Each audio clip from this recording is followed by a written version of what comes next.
नमस्कार प्यारे बच्चों, महर्षि कंप्यूटर एजुकेशन क्लासेस में आपका स्वागत है। आज की इस वीडियो में हम HTML के कुछ टैग के बारे में सीखेंगे। तो आइए बात करते हैं सबसे पहले हम फॉन्ट टैग की। बच्चों, फॉन्ट टैग का यूज अपने HTML के अंदर किसी वेब पेज पर टेक्स्ट का कलर चेंज करने के लिए या कलर का या टेक्स्ट का नाम चेंज करने के लिए या उसका साइज बदलने के लिए आदि कामों के लिए हम लोग इसका इस्तेमाल करते हैं। तो आइए मैं प्रोग्राम के अंदर ले चलता हूँ किस तरीके से आप फॉन्ट टैग का यूज अपने HTML पेज के अंदर करेंगे। तो यहाँ आप देख रहे होंगे कि एक नोटपैड की फाइल आपके सामने पहले से बनी हुई है और इसमें टेक्स्ट लिखा हुआ है। ये आप टेक्स्ट यहाँ पर देख पा रहे होंगे। अब मुझे यहाँ पर इस टेक्स्ट का कलर चेंज करना है। तो यहाँ पर आप जैसे ही यह टाइप करेंगे FONT फॉन्ट और यहाँ पर आप टाइप करेंगे COLOR कलर, जैसे लिखने के बाद आप बराबर लगाइए और जो कलर इसके अंदर आप यहाँ दे देंगे वो देने के बाद आप इस टैग को बंद कर देंगे और जहां तक आप इसको कलर देना चाहते हैं वहां तक जाकर के इस फॉन्ट टैग को आप क्लोज कर दीजिए। तो मैंने क्लोज कर दिया है। मैंने इसको कंट्रोल S किया और मैं अपने इस ब्राउजर को जैसे ही रिफ्रेश करता हूं तो आप देखेंगे कि यहाँ पर इस पूरे टेक्स्ट का कलर ही आराम से चेंज हो चुका है।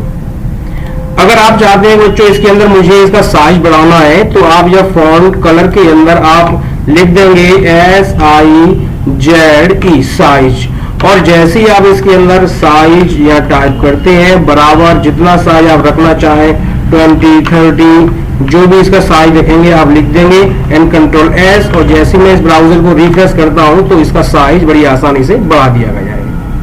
तो ये आपके ऊपर डिपेंड है। साइज के अलावा अगर आप चाहते हैं कि मुझे इसकी भाषा या स्टाइल कुछ भी चेंज करना है तो यहाँ पर आप टाइप कर देंगे FACE फेस। अब मान लीजिए कि आप कोई ऐसी भाषा का इस्तेमाल करना चाहते हैं जो आप MS वर्ड के अंदर यूज करते हैं। तो कैसे आपको लिए बताता हूँ। मैंने MS वर्ड को यहाँ ओपन कर रखा हुआ है।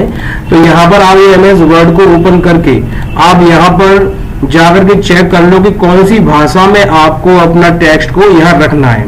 तो आप जिस भाषा में रखना चाहें उस भाषा को यहाँ से आकर के सिलेक्ट कर लेंगे। फॉर एग्जांपल मैंने कर लिया जैसे कोपर और यहाँ जाके इस भाषा को आप कॉपी कर लीजिए। कंट्रोल C दबा के मैंने कॉपी कर लिया है और कॉपी करने के बाद मैं अपने ब्राउजर के अंदर जहां पर ये लिखा हुआ है फेस वहां पर मैं इन्वर्टेड कॉमा के अंदर इस लैंग्वेज को लिखने के बाद सेव कर दूंगा कंट्रोल S।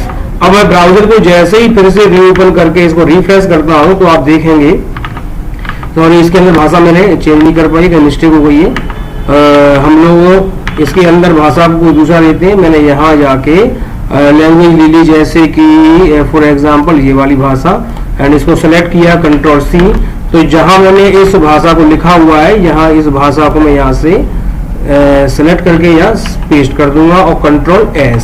तो जैसे ही आप इसको ब्राउजर को फिर से रिफ्रेश करेंगे तो देखिए आपकी ये भाषा कितनी आसानी से चेंज हो चुकी है। तो इस तरीके से बच्चों आपने यहाँ पर देखा कि हम लोगों ने यहाँ पर फॉन्ट साइज, फॉन्ट का नेम, कलर नेम आदि चेंज किया एंड इसके बाद हम लोग बढ़ते हैं अगले टैग की। इसका नाम है प्री। बच्चों प्री टैग का यूज HTML के अंदर उस अवस्था में किया जाता है कि जिस टेक्स्ट को हम जैसा लिखे वो वैसा ही दिखाई दे। तो ऐसे काम के लिए हमें वो टेक्स्ट इसके अंदर लिखने के लिए प्री टैग लगाना पड़ता है। अगर प्री नहीं लगाते हैं तो जहां जहां से हमें लाइन चेंज करनी है तो वहां हमें ब्रेक टूल टैग का यूज करना पड़ता है BR का। तो हमें BR यूज करने की जरूरत नहीं है। मैं आपको एग्जांपल देता हूँ। यहाँ पर देखिए जैसे कि आप ये HTML के अंदर आप ये देख पा रहे हैं कि यहाँ पर मैं चाहता हूँ कि मेरा जो मैं इसके अंदर से इस लैंग्वेज को डाल रहा हूँ जिसे समझ में थोड़ा देर में आएगा आपको। ये मैंने हटा दिया और यहाँ पर मैंने टाइप कर दिया टैग प्री लिख दिया। अब मान लीजिए कि मैं चाहता हूँ कि मेरा ये टेक्स्ट की लाइन है देखो यहाँ से एंटर प्रेस किया एंड यहाँ से एंटर प्रेस किया और यहाँ से एंटर प्रेस किया, यहाँ से एंटर प्रेस किया।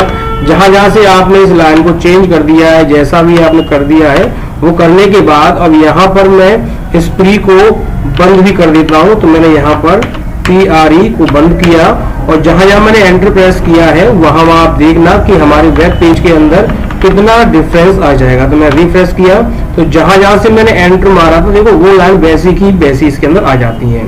अगर बच्चों आप सोच रहे होंगे कि प्री टेक्स्ट ना लगाए तो प्री टेक्स्ट नहीं लगाएंगे तो ये एक ही लाइन के अंदर आएगा। जैसे मैं यहाँ से प्री को फिर से एक बार हटा देता हूँ, ये मैंने प्री हटाया और यहाँ से भी मैंने ये प्री टैग को हटाया और कंट्रोल एस करके फिर से मैं वेब ब्राउजर को ओपन करता हूँ। तो देखिए अब एक ही लाइन में आपको दिखाई देगा। तो आसानी समझ में आ गया होगा कि प्री टैग का यूज हम लोग इसमें किस काम के लिए करते हैं, कैसे करते हैं। तो ये एक बहुत ही अच्छा एग्जांपल था आपके लिए। आइए हम अगली टैग की ओर बढ़ते हैं। हमारा जो अगला टैग है प्री के बाद वो है सब, SUB। मान लीजिए बच्चों आप कभी अपने वेब पेज के अंदर कुछ ऐसा टेक्स्ट लिखना चाहते हैं जिसमें जैसे H2O है या किसी रासायनिक सूत्र का फॉर्मूले का नाम है, तो उसको आप कैसे लिखेंगे उसको मैं यहाँ आपको समझाता हूँ। देखिए मान लीजिए कि मैंने यहाँ पर एक लाइन लगा दी, यहाँ मैं लिख देता हूँ BR का मतलब ब्रेक लाइन कर दिया है मैंने, और यहाँ से मैंने फिर से एक लैंग्वेज लिख दिया यहाँ पर। यहाँ लिखने के बाद मैं टाइप किया H2 और O। जैसे मैंने H2O लिखा, लेकिन ये 2 को नीचे लाने के लिए मैं एक बार सेव कर देता हूँ और इसको वेब ब्राउजर को रिफ्रेश करता हूँ आपके सामने। तो ये रिफ्रेश किया तो देखो H2O ये 2 इसके नीचे नहीं आया है। तो नीचे लाने के लिए हमें क्या करना पड़ेगा बच्चों, यहाँ पर एक जो अभी हमने इसके अंदर आपको बताया था जो टैग था जिसका नाम था मैंने अभी आपको समझाया, इसको सब। तो यहाँ पर आप जो टैग यूज करेंगे वो करेंगे यहाँ पर H के बाद लिख देंगे, मैंने यहाँ लिख दिया SUB और इस SUB को 2 के जस्ट बाद में क्लोज भी कर दूंगा मैंने। तो SUB यहाँ लिखा और कंट्रोल एस कर दिया। तो जैसे ही कंट्रोल एस करूंगा मैं और जैसे मैं अपने ब्राउजर को फिर से ओपन करूंगा तो यहाँ देखेंगे कि वहां H2O में 2 नीचे आ चुका है आपके सामने। आइए इसी तरीके से सबके बाद हम बात करते हैं SUP जिसे बोलते हैं सुपर स्क्रिप्ट। अगर आप किसी के ऊपर घात के रूप में किसी संख्या को रखना चाहते हैं तो आप सुपर स्क्रिप्ट का यूज करेंगे। तो मैं एग्जांपल में यहाँ देता हूँ, यहाँ पर मैं लगा देता हूँ BR, जिससे कि मैं अगली लाइन में आपको उसको दिखा सकूं। BR के बाद जैसे मान लीजिए यहाँ पर मैंने लिख दिया A² लिखना चाहता हूँ या मैं लिखना चाहता हूँ शॉर्ट डिग्री या कुछ भी। तो देखिए यहाँ पर A को मुझे नीचे घात के रूप में लाना है, तो यहाँ मैं टाइप करूंगा SUP और इसी SUP की 2 के तुरंत बाद में SUP को क्लोज कर दूंगा। ऐसी मुझे इसे डिग्री के रूप में लगाना है तो SUP और इसके तुरंत बाद फिर मैं लिख दूंगा SUP और ये मैंने इसको कर दिया क्लोज। और इस क्लोज करने के बाद कंट्रोल एस। जैसे मैं अपने ब्राउजर को रिफ्रेश करूंगा तो यहाँ देखेंगे कि ये संख्या घात के रूप में इसके ऊपर लग चुकी हैं। तो आप आसानी से इस टैग का यूज समझ गए होंगे क्या यूज होता है। अगले टैग की ओर बढ़ते हैं हम लोग। अगला टैग है हमारा स्मॉल। तो स्मॉल का यूज बच्चों उसका प्रस्ताव करते हैं कि जो अपना मेन टैक्स होता है उस टैक्स से थोड़ा सा छोटा आपको किसी टैक्स को शो कराना है तो हम लोग स्मॉल टैग का यूज करते हैं। मैं आपको यहाँ एग्जांपल बताता हूँ। मान लीजिए जैसे यहाँ लिखा हुआ है कि ये एक लाइन है या HTML और हाइपर टेक्स्ट मार्कअप लैंग्वेज। तो यहाँ पर मैं इस हाइपर टेक्स्ट मार्कअप लैंग्वेज सिर्फ इसको छोटा करना चाहता हूँ। तो इससे पहले मैं टैप कर दिया SMALL स्मॉल टैग लगा दिया और यहाँ पर मैंने भी स्मॉल टैग को क्लोज कर दिया।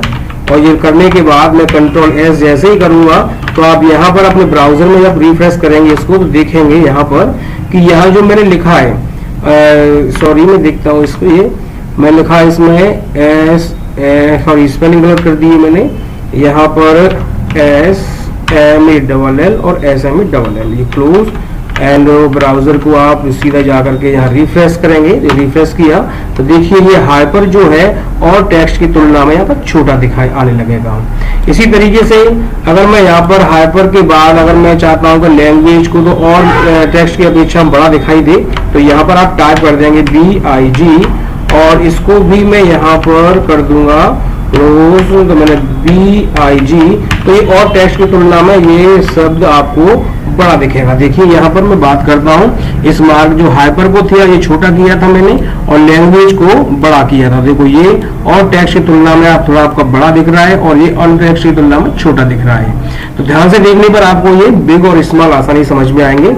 एंड इसके बाद हम लोग बात करते हैं अगले टैग की, जो बिग तो मैंने आपको बता ही दिया है। अगला आता है मार्क।